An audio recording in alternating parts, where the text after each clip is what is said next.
Pour commencer ce débriefing, je voudrais mettre en lumière le fait que l'épisode d'hier soir a montré que les épreuves dans koh c'est quand même vachement important. C'est vrai que c'est quelque chose dont je parle pas beaucoup. Pourquoi? Parce que souvent dans une épreuve, il n'y a pas énormément d'analyse à faire. On voit qu'un tel a été plus fort qu'un tel, on sait qu'il y a eu un classement, on voit ce que ça a donné pour l'immunité, pour le confort éventuellement, mais il n'y a pas grand chose à dire à part ça. Et du coup c'est vrai que ça donne un peu l'impression que finalement koh c'est uniquement de la stratégie et de l'intelligence sociale. Et ben là cet épisode a vraiment prouvé que non, et de la plus belle des manières.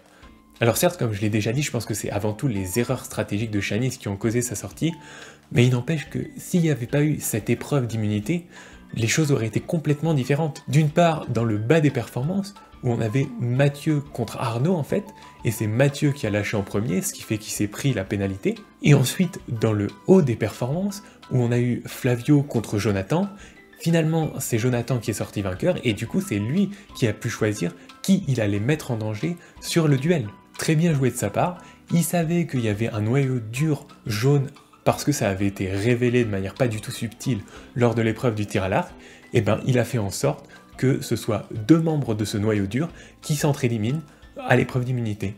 Donc bien sûr, on peut souligner la performance de Jonathan, qui a gagné l'épreuve, bravo à lui, de toute façon on sait que c'est quelqu'un de très physique, mais on peut surtout souligner la performance d'Arnaud.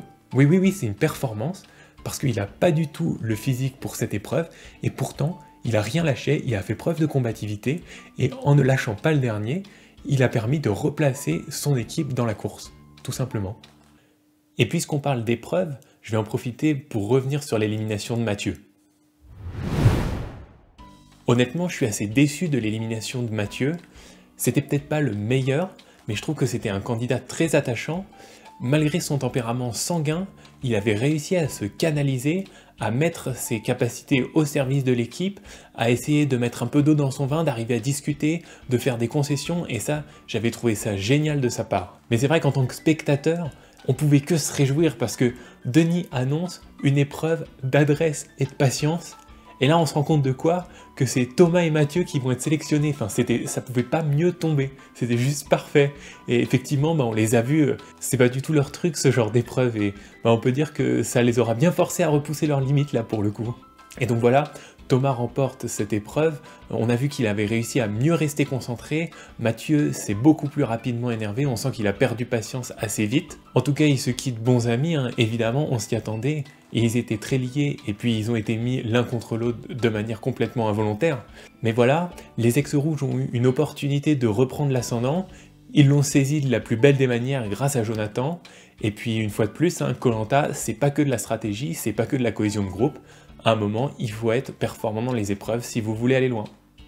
Et pour terminer ce débriefing, je voudrais faire un petit point sur les différents rapports de force qui sont actuellement présents dans la tribu réunifiée après l'épisode d'hier.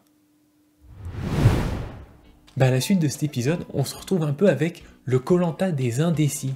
C'est-à-dire que tous ceux qui avaient essayé de faire une stratégie globale sur le long terme se sont fait éliminer en fait. Je pense à Hervé qui avait une stratégie de garçon, ça n'a pas plu, il s'est fait sortir. Aurélien, lui, il croyait être à la tête des jaunes, mais comme il était arrogant, il s'est fait sortir. Shanice, pareil, elle a voulu imposer sa stratégie, elle s'est fait sortir.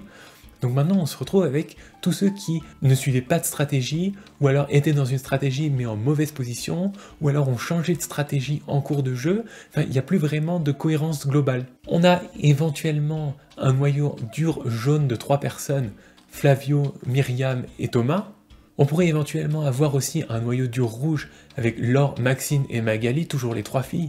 Mais même Magali, j'en viens à douter qu'elle soit vraiment dans cette alliance-là, parce qu'on la voit jamais nulle part, elle participe à aucune discussion. Je me demande quelle est sa position actuellement dans la tribu. Ensuite, on a Arnaud et Jonathan qui sont des ex-rouges, mais qui ont encore leur contentieux avec les filles rouges, là, ça s'efface pas comme ça, forcément ils s'entendent un peu moins bien, donc on pourrait dire qu'ils sont 2 rouges isolés. Et enfin, on a Laetitia et Lucie, qui sont pareil, toutes les deux un peu isolées, ex-jaunes, mais qui s'entendent pas très bien avec les jaunes, surtout Lucie, donc pareil, va falloir naviguer à vue quoi. Alors c'est vrai que pour moi, qui aime bien essayer de montrer qu'il y a une cohérence stratégique sur l'ensemble de l'aventure, là clairement c'est un peu raté. Par contre le gros avantage c'est que du coup, c'est très ouvert, Il n'y a plus vraiment d'histoire de quelle alliance va être plus forte que quelle alliance, qui est bien placé dans son alliance, qui est mal placé dans son alliance. Là, on a un peu l'impression que toutes les cartes ont été rebattues par rapport au début de l'aventure, et ça va être vraiment à celui qui va être capable de convaincre, d'inspirer la confiance, de fédérer les gens autour de lui pour s'assurer une place dans les 5 de l'orientation. Donc maintenant, la question c'est quelles nouvelles têtes pensantes vont émerger?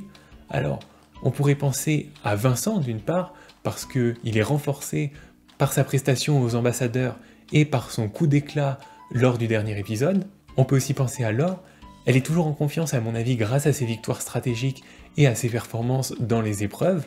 Mais bon, t'en as quand même une qui dégage toutes les filles de son équipe et après qui se plaint qu'il y a une stratégie sexiste qui s'est mise en place, et l'autre qui dévoile son arme secrète au mauvais moment. Donc franchement à mon avis, question stratégie c'est encore très ouvert, et bien malin qui pourra dire ce qui se passera dans l'épisode de la semaine prochaine.